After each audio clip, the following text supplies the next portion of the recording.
마가복음 12장. 예수께서 비유로 그들에게 말씀하시되 한 사람이 포도원을 만들어 산 울타리로 두르고 집 짜는 틀을 만들고 망대를 지어서 농부들에게 새로 주고 타국에 갔더니 때가 이름에 농부들에게 포도원 소출 얼마를 받으려고 한 종을 보내니 그들이 종을 잡아 시비 때리고 그저 보내었거늘 다시 다른 종을 보내니 그의 머리에 상처를 내고 능욕하였거늘 또 다른 종을 보내니 그들이 그를 죽이고 또 그 외에 많은 종들도 더러는 때리고 더러는 죽인지라. 이제 한 사람이 남았으니 곧 그가 사랑한 아들이라. 최후로 이를 보내며 이르되 내 아들은 존대하리라 하였더니 그 농부들이 서로 말하되 이는 상속자니 자 죽이자. 그러면 그 유산이 우리 것이 되리라 하고 이에 잡아 죽여 포도원 밖에 던져 내던졌느니라. 포도원 주인이 어떻게 하겠느냐. 와서 그 농부들을 진멸하고 포도원을 다른 사람들에게 주리라. 너희가 성경의 건축자들이 버린 돌이 모퉁이의 머릿돌이 되었나니 이는 주로 말미암아 된 것이요 우리 눈에 놀랍도다 함을 읽어보지도 못하였느냐 하시니라. 그들이 예수의 이 비유가 자기들을 가리켜 말씀하신 줄을 알고 잡고자 하되 무리를 두려워하여 예수를 두고 가니라. 아멘. 마가복음 11장 27절에는요. 대제사장과 서기관과 장로들이 집단적으로 나와서 예수님에게 무슨 권위로 이런 일을 하느냐, 성전 정화 사건을 가리킵니다. 그들이 기득권을 유지해주는 그 성전에서 장사하고 하는 그 모든 것들을 뒤엎어버리시는 예수님에게 항의를 하는 거죠.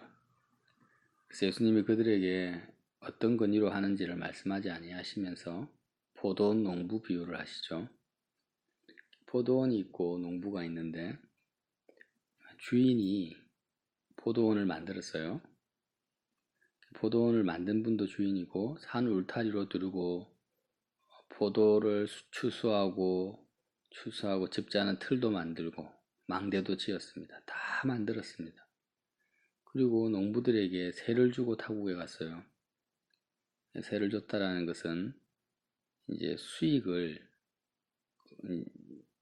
나누기 위한 거죠. 소유는 주인 겁니다.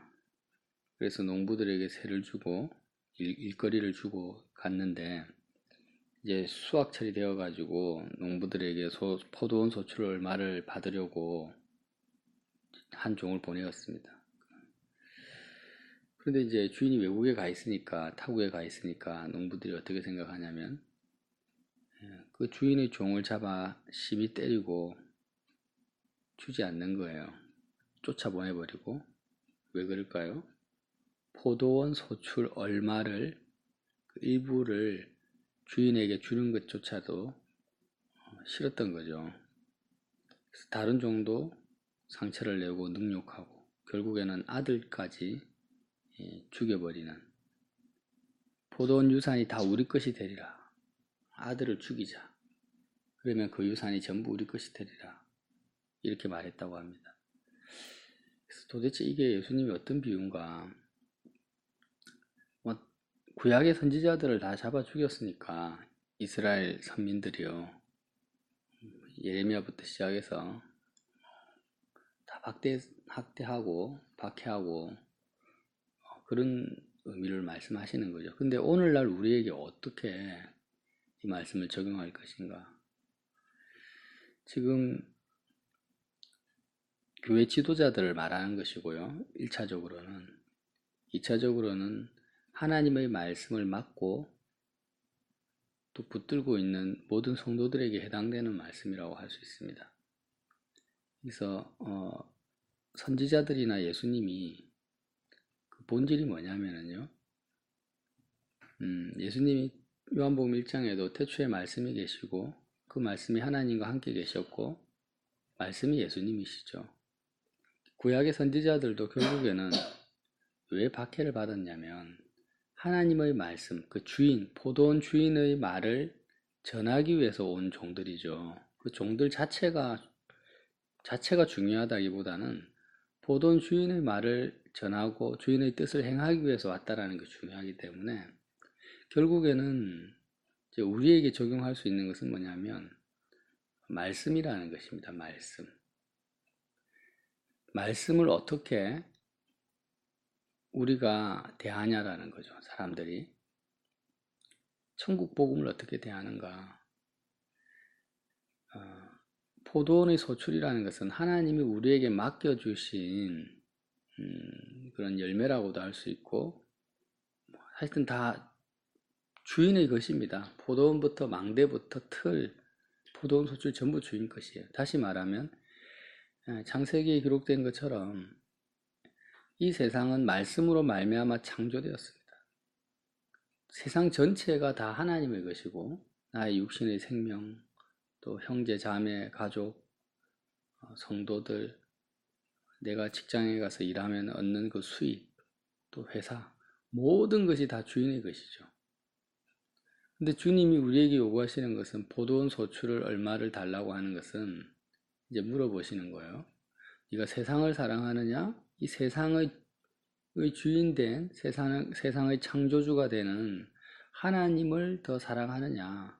네가 하나님의 종으로 살고 있느냐? 아니면은 주인의 자리에 앉아서 종인데 주인을 무시하고 살고 있느냐? 그걸 물어보시는 거예요. 그럴 때 우리가 어떻게 합니까? 하나님의 말씀, 기록된 말씀 자체를 따라가지 않는 거예요. 세상에서 더 잘 먹고 잘 살기 위해서 주인을 이용해 먹는 그런 사람이 어떤 사람입니까? 오늘 성경에 기록되어 있는 포도원 주인의 아들을 조차 죽여버리는, 그러니까 말씀을 변질시키는 거죠. 말씀을 변질시킵니다. 그러니까 그게 예수님을 죽이는 것과 같다라는 거죠. 예를 들면은 지금 내가 처한 상황들이 있고 내가 가지고 싶은, 세상에서 이루고 싶은 소원들이 있습니다. 그 결코 놓지 않습니다. 마음을 다해서 하나님을 사랑하라는 그 말씀 자체를 있는 그대로 받아들이지 않고 내 뜻과 내 소원을 붙들고 합리화시키고 관찰시키기 위해서 말씀을 변질시켜 버린다는 거죠. 이게 인간의 본능이고 죄성입니다. 그래서 사람들은 말씀을 버려버리는데 이 비유를 어떻게 하냐면 건축자들이 버린 돌이 모퉁이의 머릿돌이 되었다. 버린 돌이 되어버린, 말씀을 돌판에 새기지 않습니까? 십계명도 돌판에 새겼고 예수님은 산돌입니다. 살아있는 돌에 새긴 말씀인데, 건축자들이라는 것은 이제 고용자, 하나님의 집을 짓기 위해서 하나님이 고용한 일꾼들인데, 이 사람들이 말씀을 정말 버려버린다라는 거예요. 근데 그들이 버린 돌이 모퉁이 머릿돌이 됐다라는 것은 결코 버려지지 아니하고 하나님이 가장 귀한 돌로 건축의 재료로 쓰셨다라는 거죠. 이것은 주로 말미암아 된 것이요 우리 눈에 놀랍도다 기이하다. 이렇게 구약의 말씀을 시편 118편 말씀을 인용을 하시는 거예요. 그래서 이제 더 열받게 된 거죠. 대지사장과 바리새인들이 이 비유가 자기를 가르쳐 하신 말씀인 줄 알고 예수님을 죽이려고 하는데 당장에 무리들이 둘러싸고 있으니까 무리를 두려워해서 예수님을 가만히 놔두고 가는 겁니다. 대제사장과 서기관, 바리새인들을 욕할 것이 아니고요. 이 말씀을 나 자신에게 적용을 했을 때 과연 우리가 예수님을 십자가에 못 박은 죄인이라고 말을 하지 않습니까? 나의 죄 때문에 주님이 십자가에서 죽으셨다. 도대체 나의 죄, 어떤 죄 때문에 십자가에서 예수님이 죽으셨는가? 예수님을 십자가에 못 박은 자가 로마 병정들이나 바리새인일 뿐 아니라 바로 나다. 내가 주님을 십자가에 못 박았다. 도대체 나의 어떤 죄인가? 내가 뭘 못 박았나? 안 박았지. 내가 언제 선지자들을 죽였고 예수님 아들을 죽였냐? 이 복음을 모르는 거죠. 결국에는 내가 하나님보다, 하나님이 창조하신 세상, 포도원의 소출이죠. 이 포도원 자체를 내가 가지려고, 세상을 내가 가지려고 눈에 보이는 이 소출에 마음을 두는 겁니다. 소출에 마음을 둬요. 그래서 하나님은 항상 우리에게 물어보시죠. 너는 포도원의 소출을 사랑하느냐? 아니면 종이냐, 주인을 사랑하느냐를 물어보시는데 이 질문 앞에 정직하게 서지를 않습니다. 말씀은 처음부터 끝까지 다 하나님을 사랑하라고 나와 있잖아요. 그런데 너무나 단순하고 가장 기본적인 이 하나님의 말씀 앞에 우리가 정직하게 서지를 않는 거예요. 지금 내가 어떤 상황에 처했습니까? 어떤 환경을 가지고 있습니까?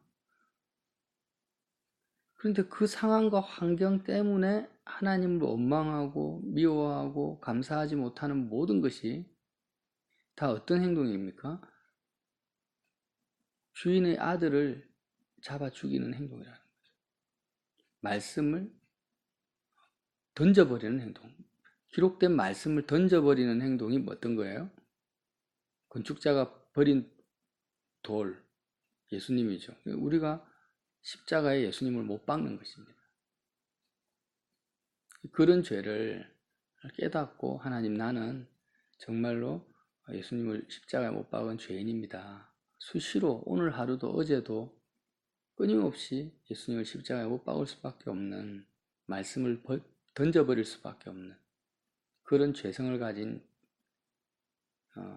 인생입니다.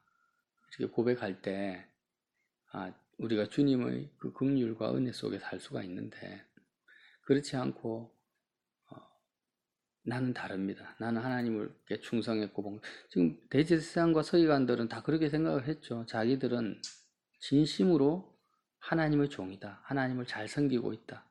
나는 율법을 사수하고 있다. 하늘이 두 쪽이 나도 하나님의 말씀만큼은 내가 붙들고 있는 자다. 이렇게 확신하고 있는 사람들이라. 그런 사람들에게 와서 예수님이 너희는 독사의 새끼다. 이렇게 하니까 뒤집어진 거죠. 그런 마음이 나에게도 있다라는 겁니다. 우리에게도 그런 똑같은 마음이 있다라는 거예요.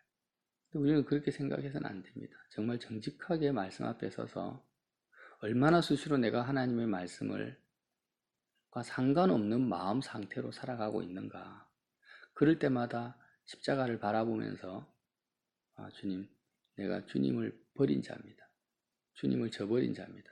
그런데도 불구하고 주님은 모퉁이의 머릿돌이 되셔서 다시 나에게 찾아오시고 예수님을 버렸죠. 제자들이 예수님께 등 돌리고 다 도망가 버립니다. 그런데도 예수님이 제자들에게 찾아오시는 거죠. 찾아오셔서 네가 나를 사랑하느냐 하고 다시 물어보시는 것처럼 우리에게 매 순간 주님이 찾아오셔서 네가 나를 사랑하느냐 하고 물어보시는 것입니다. 그런 긍휼과 은혜를 우리가 잊고 있다라는 사실을 꼭 기억하셔서 오늘 하루도 포도원 소출에 마음을 두지 않고 포도원 소출에 마음을 둬서는 절대 안 됩니다. 근데 우리는 본능적으로 눈에 당장 보이는 주인은 타국에 있어요. 하나님은 하늘에 계십니다. 당장 하나님은 눈에 보이지 않습니다. 그 당장 눈에 보이는 것은 돈이고 물질이고 상황이고 사람이라는 거예요. 근데 당장 눈에 보이는 이 소출에 마음을 두는 그 자체가 뭐라고요? 예수님, 주인의 아들을, 말씀 대신 예수님을 던져버리는 거죠.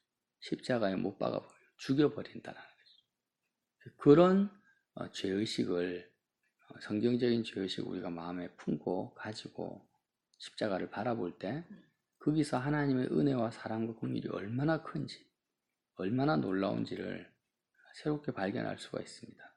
오늘 그러한 하나님의 은혜 가운데 긍휼 가운데 하루를 보내시기를 예수님 이름으로 빌어드립니다. 하나님 아버지 감사합니다. 우리가 주님을 저버리고 한 번 저버리는 것도 아니고 매 순간 얼마나 많이 저버린지를 모릅니다. 우리는 말씀 되신 예수님을 천지를 창조하신 모든 것이 그리스도가 없이는 된 것이 없는데 그 모든 것들을 우리의 마음에 품고 붙들고 있었던 모든 순간이 예수님을 던져버린 순간이었던 것을 고백합니다. 우리의 죄와 허물을 주님 불쌍히 여기시고 용서하여 주시고 이제 다시 한번 주님을 더 사랑할 수 있도록 주님이 우리를 위해서 흘리신 그 피 흘리신 십자가를 온전히 마음에 품게 하시고 바라보게 하시고 다시 우리를 찾아와 주시고 우리를 사랑해 주시는 하나님의 은혜와 사랑 앞에 온전히 무릎 꿇을 수 있도록 우리의 심령 가운데 성령을 부어 주시옵소서. 예수님 이름으로 기도드립니다.